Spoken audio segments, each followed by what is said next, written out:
शांति 12/2/2025 प्रातः मुरली।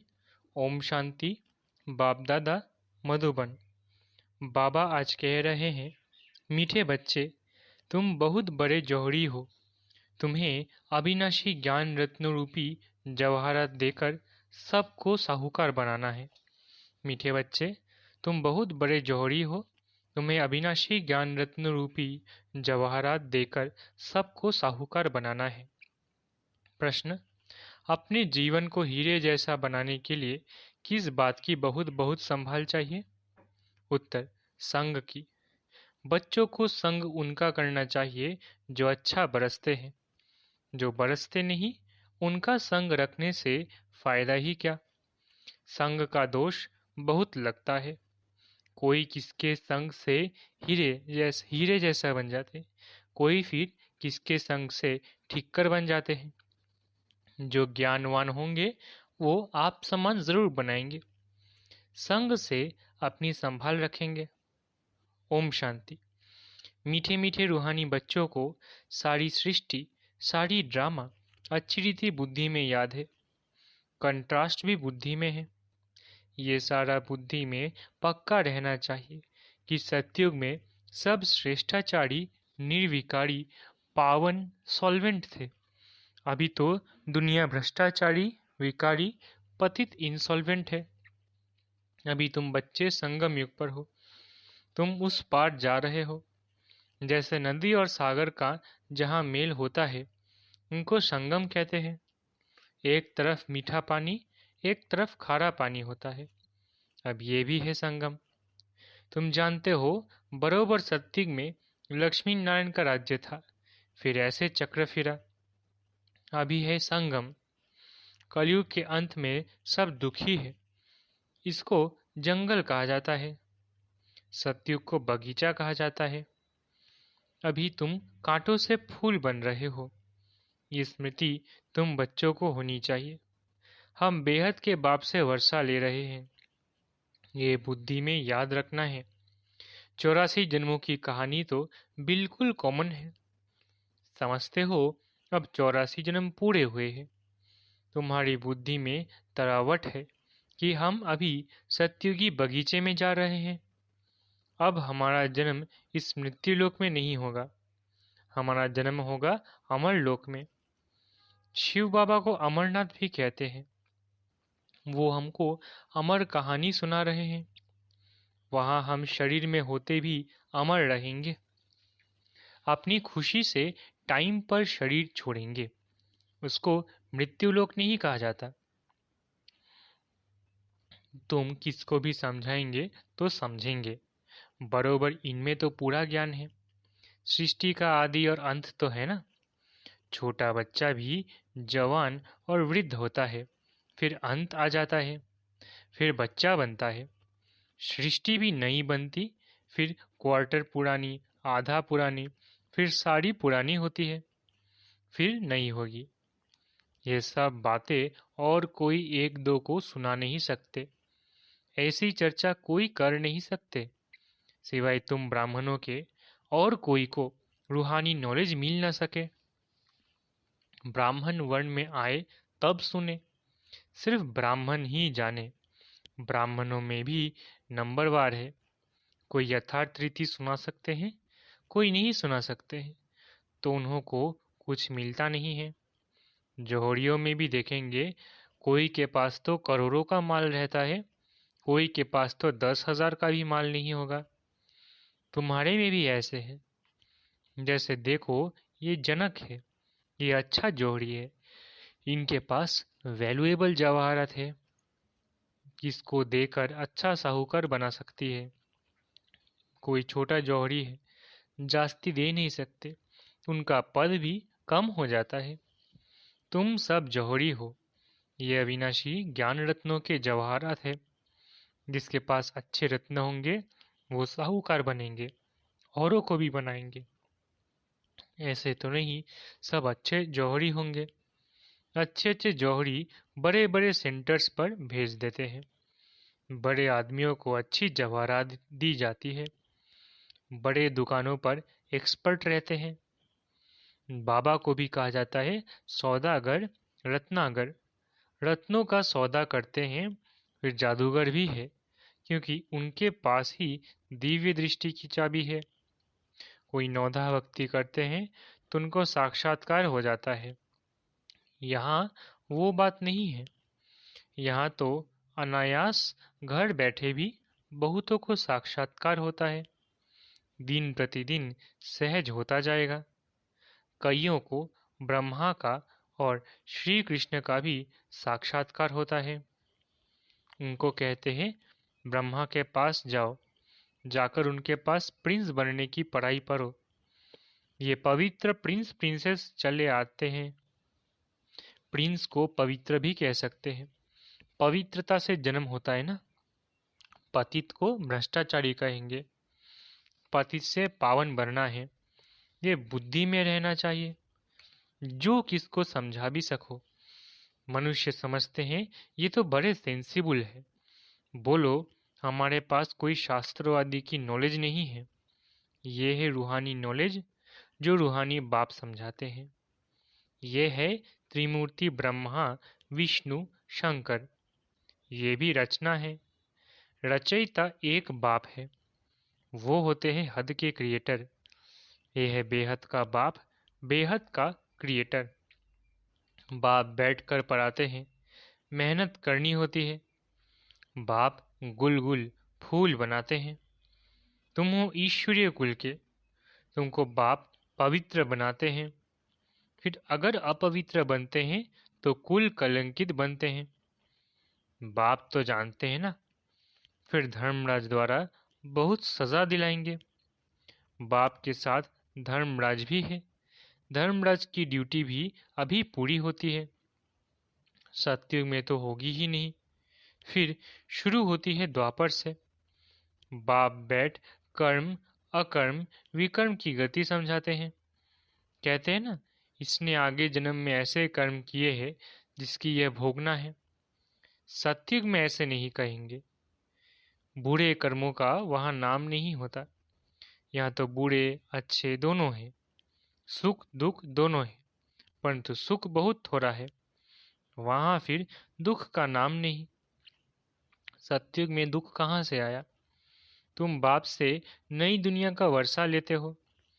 बाप है ही दुख हरता, सुख करता। दुख कब से शुरू होता है ये भी तुम जानते हो। शास्त्र में कल्प की आयु ही लंबी चौड़ी लिख दी है। अभी तुम जानते हो आधा कल्प के लिए हमारे दुख हर जाएंगे और हम सुख पाएंगे। ये सृष्टि का चक्र कैसे फिरता है, इस पर समझाना बड़ा सहज है। ये सब बातें तुम्हारे सिवाय और कोई की बुद्धि में हो न सके। लाखों वर्ष कह देने से सब बातें बुद्धि से निकल जाती है। अभी तुम जानते हो ये चक्र 5000 वर्ष का है। कल की बात है, जबकि इन सूर्यवंशी चंद्रवंशियों का राज्य था। कहते भी है ब्राह्मणों का दिन, ऐसे नहीं शिव बाबा का दिन कहेंगे। ब्राह्मणों का दिन, फिर ब्राह्मणों की रात। ब्राह्मण फिर भक्ति मार्ग में भी चले आते हैं। अभी है संगम, न दिन है न रात है। तुम जानते हो हम ब्राह्मण फिर देवता बनेंगे, फिर त्रेता में क्षत्रिय बनेंगे। ये तो बुद्धि में पक्का याद कर लो। इन बातों को और कोई नहीं जानते हैं। वो तो कहेंगे शास्त्र में इतनी आयु लिखी है, तुमने फिर ये हिसाब कहाँ से लाया? ये अनादि ड्रामा बना बनाया है, ये कोई नहीं जानते।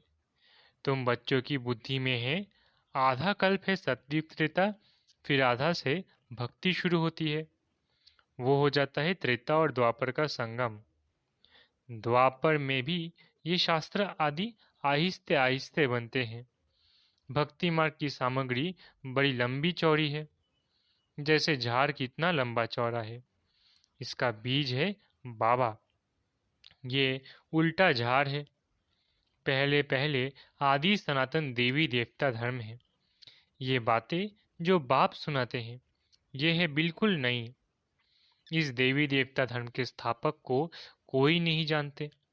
श्री कृष्ण तो बच्चा है, ज्ञान सुनाने वाला है बाप, तो बाप को उड़ाए बच्चे का नाम डाल दिया है। श्री कृष्ण के ही चरित्र आदि बैठ दिखाए हैं। बाप कहते हैं लीला कोई श्री कृष्ण की नहीं है। गाते भी है, हे प्रभु तेरी लीला अपरम अपार है। लीला एक की ही होती है। शिव बाबा की महिमा बड़ी न्यारी है। वो तो है सदा पावन रहने वाला, परंतु वो पावन शरीर में तो आ न सके। उनको बुलाते ही है पतित दुनिया को आकर पावन बनाओ। तो बाप कहते हैं मुझे भी पतित दुनिया में आना पड़ता है। इनके बहुत जन्मों के अंत में आकर प्रवेश करता हूँ। तो बाप कहते हैं मुख्य बात है अल्फ को याद करो, बाकी ये सारी है रेस गाड़ी। वो सब तो धारण कर न सके, जो धारण कर सकते हैं उन्हों को समझाता हूँ। बाकी तो कह देता हूँ मन मना भव। नंबरवार बुद्धि तो होती है ना। बादल कोई तो खूब बरसते हैं, कोई थोड़ा बरस कर चले जाते हैं। तुम भी बादल हो ना, कोई तो बिल्कुल बरसते ही नहीं है। ज्ञान को खींचने की ताकत नहीं। मम्मा बाबा मम्मा बाबा अच्छे बादल है ना। बच्चों को संग उनका करना चाहिए जो अच्छा बरसते हैं। जो बरसती ही नहीं, उनसे संग रखने से क्या होगा। संग का दोष भी बहुत लगता है। कोई तो किसके संग से हीरे जैसा बन जाते हैं, कोई फिर किसके संग से ठिक्कर बन जाते हैं। पीठ पकड़नी चाहिए अच्छे की। जो ज्ञानवान होगा वो आप समान फूल बनाएगा। सद बाप से जो ज्ञानवान और योगी बने हैं उनका संग करना है। ऐसे नहीं समझना है कि हम फलाने का पूंछ पकड़कर पार हो जाएंगे। ऐसे बहुत कहते हैं, परंतु यहाँ तो वो बात नहीं है। स्टूडेंट किसकी पूंछ पकड़ने से पास हो जाएगा क्या? पढ़ना पड़े ना। बाप भी आकर नॉलेज देते हैं। इस समय वो जानते हैं हमको ज्ञान देना है। भक्ति मार्ग में उनकी बुद्धि में यह बातें नहीं रहती कि हमको जाकर ज्ञान देना है। ये सब ड्रामा में नूंद है। बाबा कुछ करते नहीं है। ड्रामा में दिव्य दृष्टि मिलने का पार्ट है तो साक्षात्कार हो जाता है। बाप कहते हैं ऐसे नहीं कि मैं बैठ साक्षात्कार कराता हूँ। ये ड्रामा में नूंद है। अगर कोई देवी का साक्षात्कार करना चाहते हैं, देवी तो नहीं कराएगी ना। कहते हैं हे भगवान हमको साक्षात्कार कराओ। बाप कहते हैं ड्रामा में नूंद होगी तो हो जाएगा। मैं भी ड्रामा में बंधा हुआ हूँ। बाबा कहते हैं मैं इस सृष्टि में आया हुआ हूँ। इनके मुख से मैं बोल रहा हूँ, इनकी आंखों से तुमको देख रहा हूँ। अगर ये शरीर न हो तो देख कैसे सकूंगा। पतित दुनिया में ही मुझे आना पड़ता है। स्वर्ग में तो मुझे बुलाते ही नहीं है। मुझे बुलाते ही संगम पर है। जब संगम युग पर आकर शरीर लेता हूँ तभी देखता हूँ। निराकार रूप में तो कुछ देख नहीं सकता हूँ। ऑर्गन्स बिगर आत्मा कुछ भी कर ना सके। बाबा कहते हैं मैं दुख कैसे दे सकता, चूरपुर कैसे कर सकता बिगर शरीर के। मैं देख कैसे सकता बिगर शरीर के। ये तो अंधश्रद्धा है ना। जो कहते हैं ईश्वर सब कुछ देखता है, सब कुछ वो करते हैं, देखेगा फिर कैसे जब ऑर्गन्स मिले तब ना। बाप कहते हैं अच्छा व बुरा कर्म ड्रामानुसार हरेक करते हैं। नून दे। मैं थोड़े ही इतने करोड़ों मनुष्यों का बैठ हिसाब रखूंगा। मुझे शरीर है तब सब कुछ करता हूँ। करण करावनहार भी तब कहते हैं, नहीं तो कह न सके। मैं जब इसमें आऊं तब आकर पावन बनाऊं। ऊपर में आत्मा क्या करेगी? शरीर से ही पार्ट बजाएगी ना। मैं भी यहाँ आकर पार्ट बजाता हूँ। सत्युग में मेरा पार्ट है नहीं। पार्ट बिगर कोई कुछ कर ना सके। शरीर बिगर आत्मा कुछ कर नहीं सकती।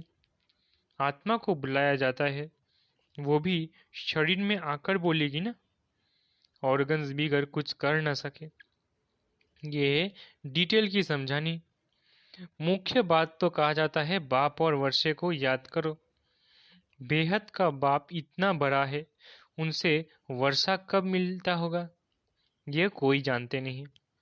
कहते हैं आकर दुख हरो सुख दो, परंतु कब ये किसको पता नहीं है। तुम बच्चे अभी नई बातें सुन रहे हो। तुम जानते हो हम अमर बन रहे हैं, अमर लोक में जा रहे हैं। तुम अमर लोक में कितना बार गए हो? अनेक बार। इसका भी कभी अंत नहीं होता। बहुत कहते हैं क्या मोक्ष मिल नहीं सकता? बोलो नहीं, यह अनादि अविनाशी ड्रामा है। ये कभी विनाश नहीं हो सकता है। ये तो अनादि चक्र फिरता ही रहता है। तुम बच्चे इस समय सच्चे साहेब को जानते हो। तुम सन्यासी हो ना, वो फकीर नहीं। सन्यासियों को भी फकीर कहा जाता है। तुम राज ऋषि हो, ऋषि को सन्यासी कहा जाता है। अभी फिर तुम अमीर बनते हो। भारत कितना अमीर था, अभी कैसा फकीर बन गया है। बेहद का बाप आकर बेहद का वर्षा देते हैं। गीत भी है, बाबा आप जो देते हो सो कोई दे न सके। आप हमको विश्व का मालिक बनाते हो, जिसको कोई लूट ना सके। ऐसे ऐसे गीत बनाने वाले अर्थ नहीं सोचते। तुम जानते हो वहाँ पार्टीशन आदि कुछ नहीं होगा। यहाँ तो कितना पार्टीशन है। वहाँ आकाश धरती सारी तुम्हारी रहती है। तो इतनी खुशी बच्चों को रहनी चाहिए ना। हमेशा समझो शिव बाबा सुनाते हैं, क्योंकि वो कभी हॉलीडे नहीं लेते, कभी बीमार नहीं होते। याद शिव बाबा को ही रहनी चाहिए, शिव बाबा की ही रहनी चाहिए। इनको कहा जाता है निरअहंकारी। मैं ये करता हूँ, मैं ये करता हूँ, ये अहंकार नहीं आना चाहिए। सर्विस करना तो फर्ज है, इसमें अहंकार नहीं आना चाहिए। अहंकार आया और गिरा। सर्विस करते रहो, ये है रूहानी सेवा। बाकी सब है जिस्मानी सेवा। अच्छा, मीठे मीठे सिकिलधे बच्चों प्रति माता पिता बाप दादा का याद प्यार और गुड मॉर्निंग। रूहानी बाप की रूहानी बच्चों को नमस्ते। हम रूहानी बच्चों की रूहानी माता पिता बाप दादा को याद प्यार, गुड मॉर्निंग और नमस्ते। धारणा के लिए मुख्य सार। पहला, बाप जो पढ़ाते हैं उसका रिटर्न गुल गुल फूल बनकर दिखाना है। मेहनत करनी है। कभी भी ईश्वरीय कुल का नाम बदनाम नहीं करना है। जो ज्ञानवान और योगी है उनका ही संग करना है। दूसरा, मैंपन का त्याग कर निरअहंकारी बन रूहानी सेवा करनी है। इसे अपना फर्ज समझना है, अहंकार में नहीं आना है। वरदान, व्यर्थ को भी शुभ भाव और श्रेष्ठ भावना द्वारा परिवर्तन करने वाले सच्चे मर्जीवा भव। व्यर्थ को भी शुभ भाव और श्रेष्ठ भावना द्वारा परिवर्तन करने वाले सच्चे मर्जीवा भव। बाप दादा की श्रीमत है, बच्चे व्यर्थ बातें न सुनो, न सुनाओ और न सोचो। सदा शुभ भावना से सोचो, शुभ बोल बोलो। व्यर्थ को भी शुभ भाव से सुनो। शुभ चिंतक बन बोल के भाव को परिवर्तन कर दो। सदा भाव और भावना श्रेष्ठ रखो। स्वयं को परिवर्तन करो, न कि अन्य के परिवर्तन का सोचो। स्वयं का परिवर्तन ही अन्य का परिवर्तन है। इसमें पहले मैं, इस मर्जीवा बनने में ही मजा है। इसी को ही महाबली कहा जाता है। इसमें खुशी से मरो, ये मरना ही जीना है। यही सच्चा जियेदान है। स्लोगन, संकल्पों की एकाग्रता श्रेष्ठ परिवर्तन में फास्ट गति ले आती है। स्लोगन, संकल्पों की एकाग्रता श्रेष्ठ परिवर्तन में फास्ट गति ले आती है। अव्यक्त इशारे, एकांत प्रिय बनो, एकता और एकाग्रता को अपनाओ। संगठन की शक्ति जो चाहे वो कर सकती है। संगठन की निशानी का यादगार है 5 पांडव। एकता की शक्ति, हाँ जी हाँ जी, विचार दिया, फिर एकता के बंधन में बंध गए। यही एकता सफलता का साधन है। अच्छा, ओम शांति। शुक्रिया बाबा।